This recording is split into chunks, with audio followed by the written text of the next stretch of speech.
Hey everybody, it's William again, and this time I'm on my way into Manhattan to meet Felicia Day. If you don't know who she is, she's an actress, one of the co-founders of the YouTube channel Geek and Sundry. She has her own self-titled YouTube channel, and now she's an author. She's in the middle of a book tour for her new book, You're Never Weird on the Internet, Almost. And I'm on my way to go get an autographed copy and get a few pictures with her. So I'll see you once I get back into Manhattan.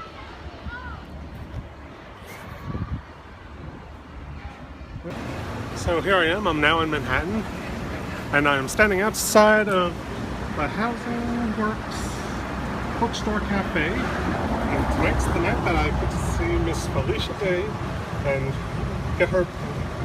get an autographed copy of her book, You're Never Weird on the Internet, Almost. As you can see, the admission for the event is sold out, but afterward the autograph session, as long as you have a copy of her book, she will autograph it, and it's open to the public. Okay? Cool. Later.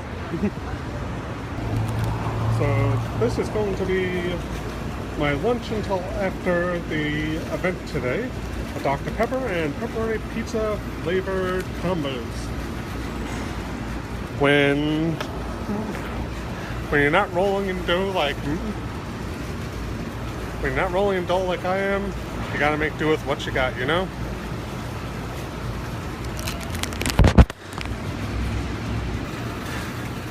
Anyway, they just started officially making the line for the book signing. And as you can see, it's already growing large. And guess who's at the front? Me! I'm at the front of the line. Giddiness intensifies. Later.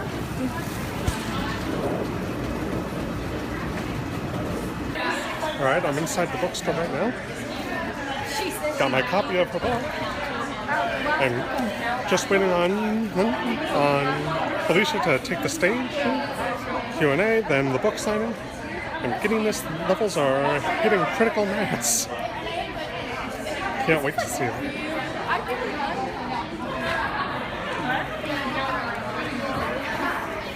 Socially, I mean, you must have sort of missed out on I don't know, some of the whatever formative social experiences that lots of us had going to school. I mean, I guess. I don't know. What do you think I missed out? I mean, I did get rejected a lot, which, I mean, I did. People didn't want to be around me, but I was just like, oh, they're just other people. But, I don't know, because I wasn't around other kids, so I didn't get, like, bullied or judged as much. It just was people wouldn't stand near me at dance class, so I didn't know the difference, really. Right. I mean, you know, going to school as a kid is a crucible of suffering. So in a way, you know, you dodged a bullet there. I did, but then I became an actor to be rejected over and over again.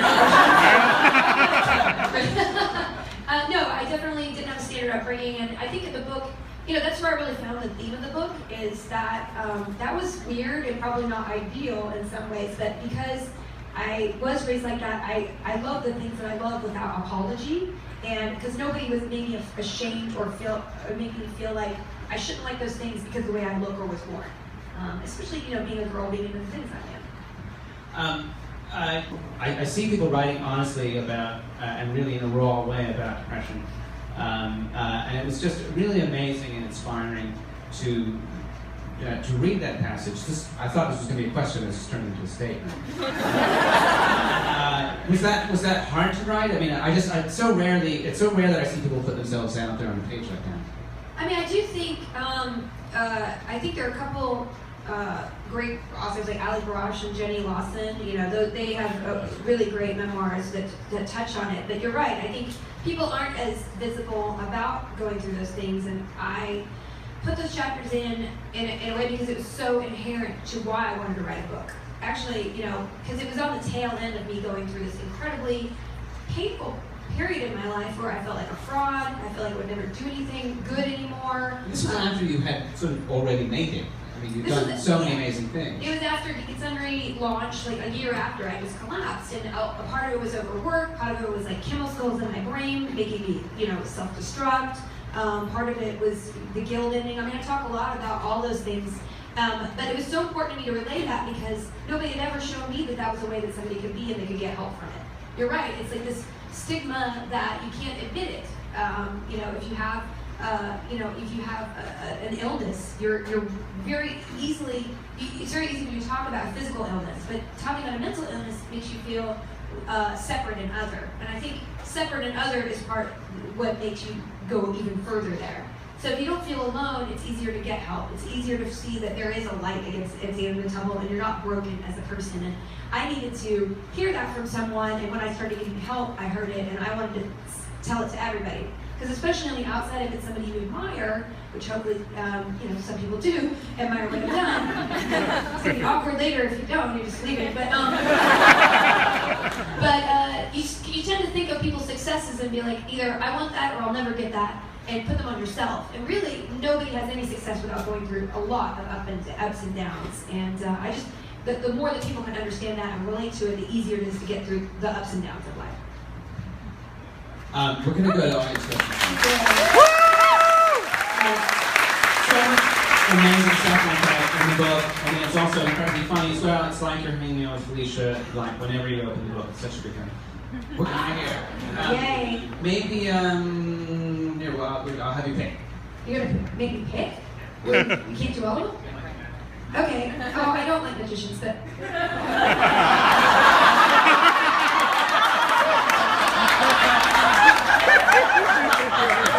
I don't like fake magicians. I love Gandalfs. Okay? Real magicians. And I love The Magicians. If you did not know, yes, that was amazing intro to the Okay. Why do you think fan fiction gets a bad rap while other fan-created mediums like fan art and parodies don't? Esty. Thank you, Esty. Where's Esty? Anywhere? Hey, that's a really interesting question. What do you think about that,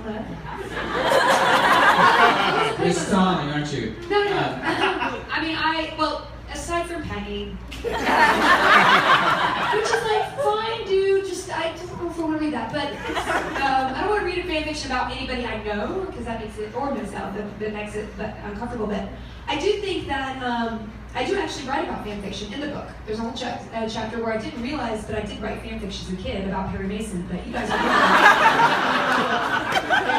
And I think it's wonderful. I think fan fiction, whatever's going to help you create and be inspired, you should embrace that wholeheartedly. And if someone creates a world that you want to be in, I mean, I could easily see me writing fan fiction about, like, Fallout or something, or, Nancy Drew, or Perry Mason.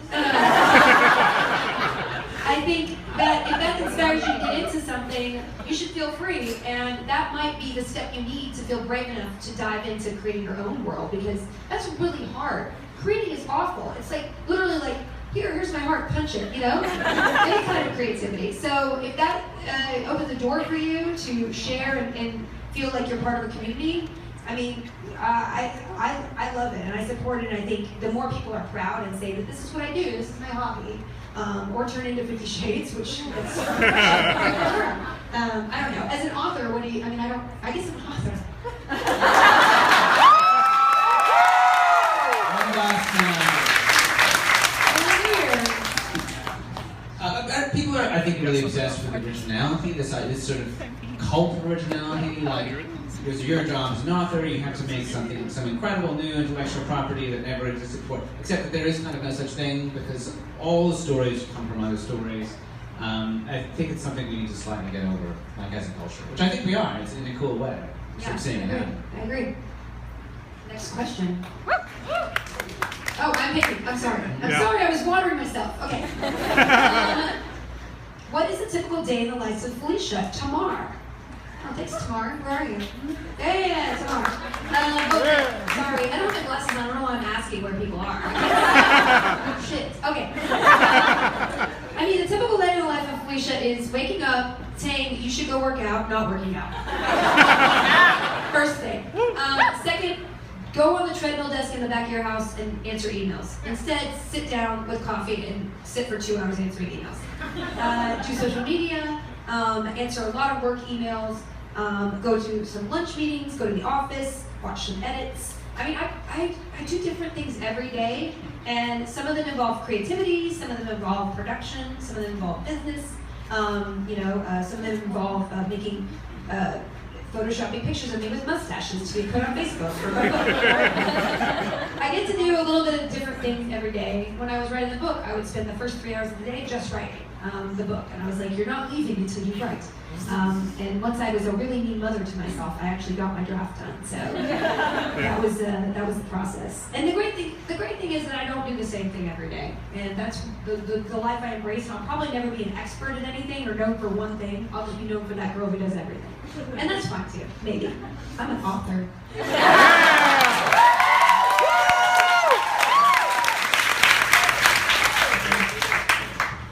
Did you get like that when you had your first book published? You were like, was it weird? Yes. Season 4 of The Guild, you said in the commentary you suffered from writer's block before writing the season. Oh yeah, I write about that in the book.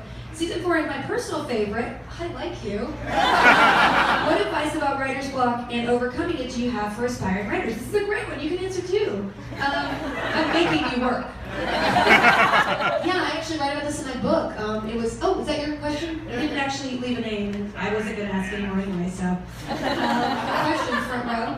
Who's right there? What happened? Anyway. Are they disappear? Are they invisible? Oh, they're taking a big time. I had a horrible writer's block, and I almost quit everything, and I write about this in my book a lot as sort of a reflection of the intense pressure I had on myself that I just wouldn't let up, and the idea that you have to put perfect on the page or you're a failure. It was a bad idea, and even, I think up until I started writing this book, I still had that sort of, I literally was frightened of the page. I was frightened of the keyboard. I didn't want to wake up and be a failure and put down something that other people would look at and go, what a lame-o, she thinks she can write.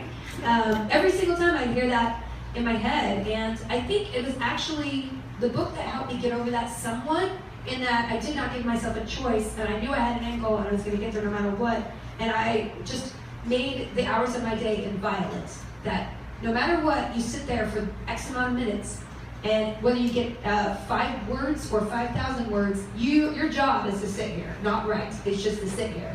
And I don't know, that just helped me give myself the structure I needed, and I also broke this manuscript down into little tiny pieces, and I was like, okay, here's the first chapter in Scrivener. That's such a nerdy, great procrastination tool software, you guys. Use Scrivener. Do you use Scrivener? Yeah, it's amazing. Anyway, so that's what I had that I think made it a lot easier to write since then. I'm not saying that I'm like, yeah, I'm writing a novel every 5 months. I would love to be like that, but I'm kind of a constipated person. When it comes to writing, I'm not a high volume, and just to be clear, I'm very regular. Until I go visit my mom, and then let's just not talk about it anymore. Let's talk about what your advice to be for. Oh, it's the same. So it's sort of, I do this sort of fake it till you make it thing. If you don't feel inspired, the muse's not visiting you, I just move my fingers on top of the keyboard, and just. I have a game where I write the stupidest thing I can possibly think of, just sort of to set the bar, It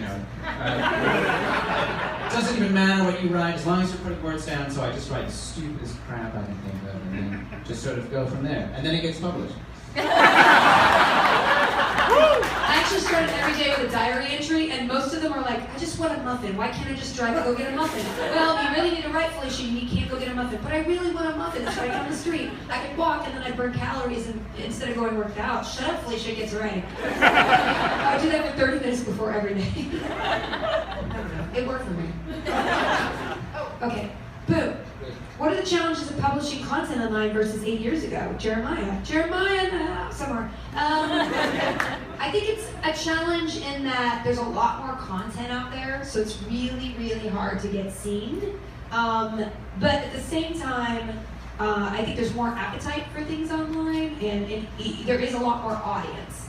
So I do think that the gatekeepers are entering the digital world, but the great thing about it is they can never close the doors. So if you are wanting to create something, there are a lot of avenues now. You can be, Vine stars are a thing now, which is, oh God, that was like an old woman. Fine. I mean, it was like I was on Seinfeld just a bit. Oh my God. So I guess 8 years ago, it was a smaller pool with big fish. It was a bigger fish in a small pool kind of situation, is that the analogy? And now it's a bigger pool. But there's still some big fish.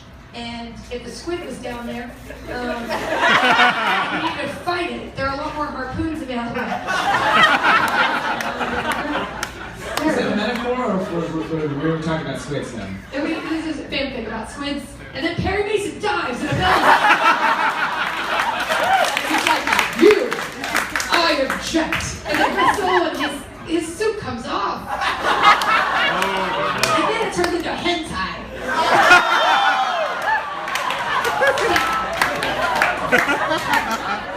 Boy, oh boy. Let's see. Suggestions for fending off the trolls. Ooh. Love you, Loxy, or Laxy, or something. Lactate. Nope. Every single day I get trolls. Currently, right now, I'm getting trolls. People. I don't know. So trolls are people who do it, just harass people for fun. I think there's a big distinction between people who literally are. I'm going to pose and pretend I care about something and provoke someone to have an emotional response. Trolls, I think, don't have an emotional involvement in the things that they're doing. They're doing it for the fun and to provoke outrage, hurt feelings, and create misery, which is like, you're a psychopath. I think it's different for people who are incredibly negative and are unhappy in their own life, and they resent any success that are outside of yourself, or they're just unfeeling and, just like, oh God, I hate that actor. If you see a poster, well, we've all done that, but we don't necessarily need to hate that actor. It takes a very unhappy person to proactively go to the actor and be like, by the way, hate you. And there are people out there like that. So I would say, the thing that I do is I first foster community. I have amazing people in Team Human. Any here, Team Human? Yay, Team Human in the house. We have amazing community around Geek and Sundry, my company, and we just, we give trolls or negative people a chance to join the community, and if they don't, pony up, then you should move on, because you're not going to fit in here. And we would always love to turn somebody's mind and be like, hey, it would be nicer to be accepted and be loving and feel like everyone's included. Some people just might not get to that point because they have their own issues. So I always look at somebody and I think they're very sad and they probably need a hug. And then if they try to punch your face when you hug them, then you have to be like, there's the door, goodbye. So that's how that was a better analogy than the squid thing. Both good though, both really good. Thank you. Really, you're gonna write. Next time, Leviathan, Red Left Grossman. Knowing what you know now, what part of your life would you redo? Tony Wu. Oh, that's a good question. I guess I would probably, this is terrible to say, I would probably be a little crazier in college, because that's when you get a pass to have like, a lot of, orgy, right? I just say that I wouldn't have an orgy. I just say former college me who was legally aged should have maybe thought about it.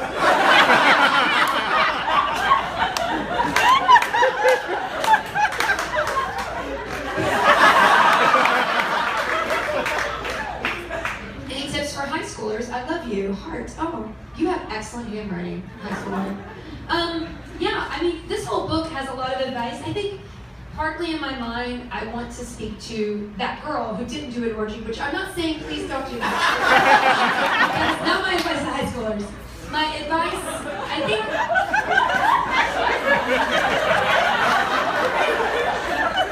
the most important thing that I put in this book is a section in the college years where I talk to myself who was obsessed with having a 4.0, and a story about how, you guys will read it, I don't want to spoil it, but the ultimate message was that I kind of wish that I hadn't put so much effort on being perfect for other people and taken like 10 to 20% of that to focus on the people around me and experimenting with life, not orgies. But by trying different subjects and maybe venturing out.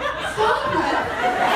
I'm trying to be profound to a high school. You can't put the orgy genie back in the...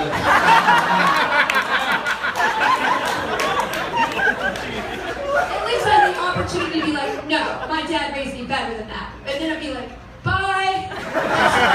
Just for the record, because that's not, I'm a very hypochondriac person. I would say that especially if you're in high school, you should try everything. You never know what you're going to like, what subject might really interest you, what hobby could turn into your profession. And I think especially in that time, you don't have to support yourself, you don't have to, other burdens of your time. You really need to treat yourself like homework. You are just as important as your homework as your school, except don't fail because Felicia Day told you to fail. Please don't say that anywhere. So that's my advice. Okay. We got 4 questions. We're okay for time to do the last 4? I'm going to sign everybody's book. I'm not cheesing out, okay? I promise. Felicia, hi, how did your work on Buffy prepare you for your future acting career? Love, Ryan. That's a good question. Buffy was an amazing experience. Joss did an intro, and I was like, are you sure? I asked for a blurb, and he was like, I'm going to do a forward. I'm like, Ultron's coming out next weekend. You're kind of fancy now. And he was so sweet to do that for me.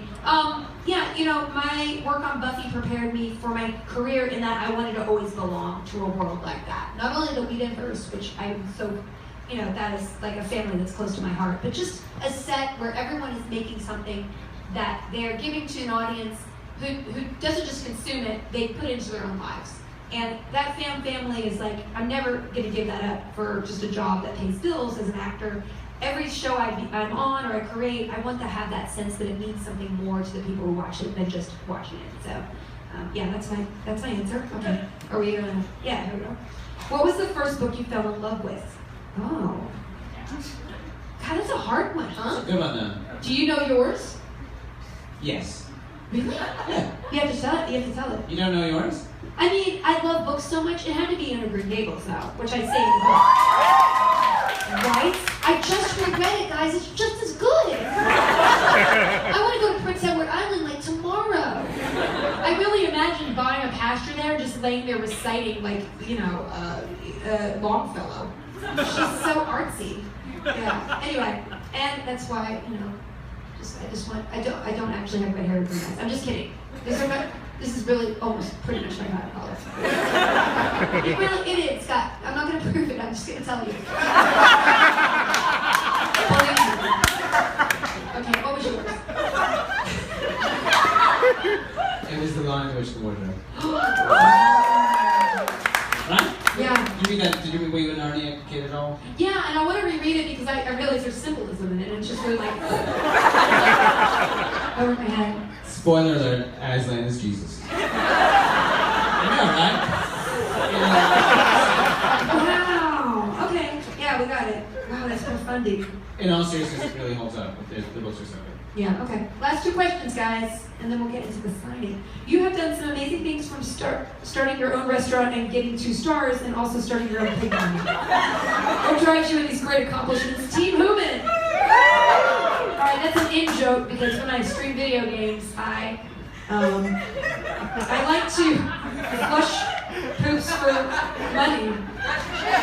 Flush my shits for money. I play a game called Cooks Are Delicious where let me just tell you, I know that let's move on from that in-joke, but I do have to say that streaming video games kind of revitalized my love of the online world after I got very, very depressed because everything became a business, and it's great to have a business, but it was just such an overwhelming amount of work. I lost that touch with the thing that touched me inside, which was really community and making things for that small guild audience that turned into a big, big audience over the years because of their support. So when I started streaming video games for fun on Twitch, I rediscovered that because that community aspect where I would recognize people in chat and where we could have our own in-jokes, it really meant so much to me. And that's why I created a whole Twitch channel for my company that we could stream every single day for 6 hours a day, and we have awesome programming, but at the core of it, it really is about those thousands of people in the chat and on the forums who are so wonderful, and every single person in that chat I would want to meet on the street and say hello to, and that's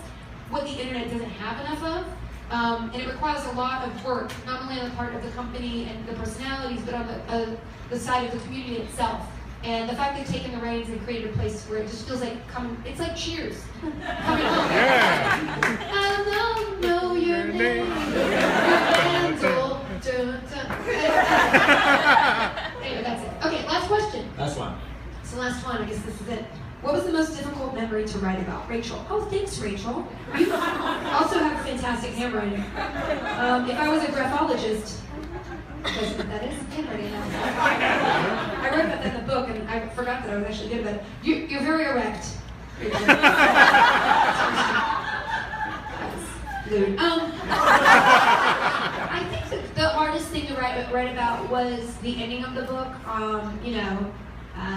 Talking about the depression and anxiety and not feeling like people would, if there were anybody out there to use it as a judgment on my own all character. And there's also a section about negative comments, which putting that out there felt like I was inviting people to sort of attack me more.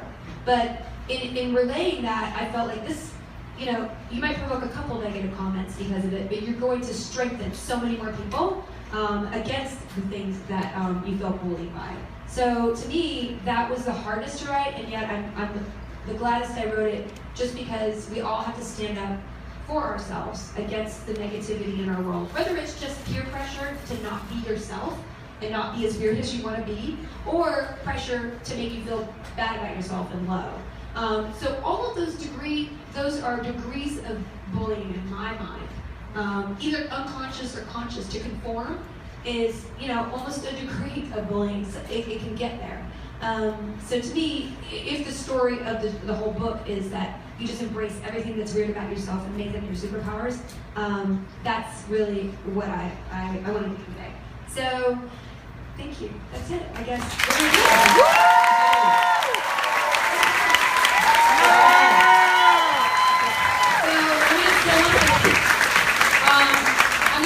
There's a lot of people here, so we won't have a ton of time to talk and interact, but I want to thank every single one of you for supporting my work and being here at my first book signing. Anybody who wants a picture may take a picture, but they're going to have a process where you give your phone over, and then we're going to lean in and get a picture, because I got to make sure that everybody who wants a picture will get one. So your cooperation is appreciated, and efficiency, and again, thank you for making this the best de-versionization.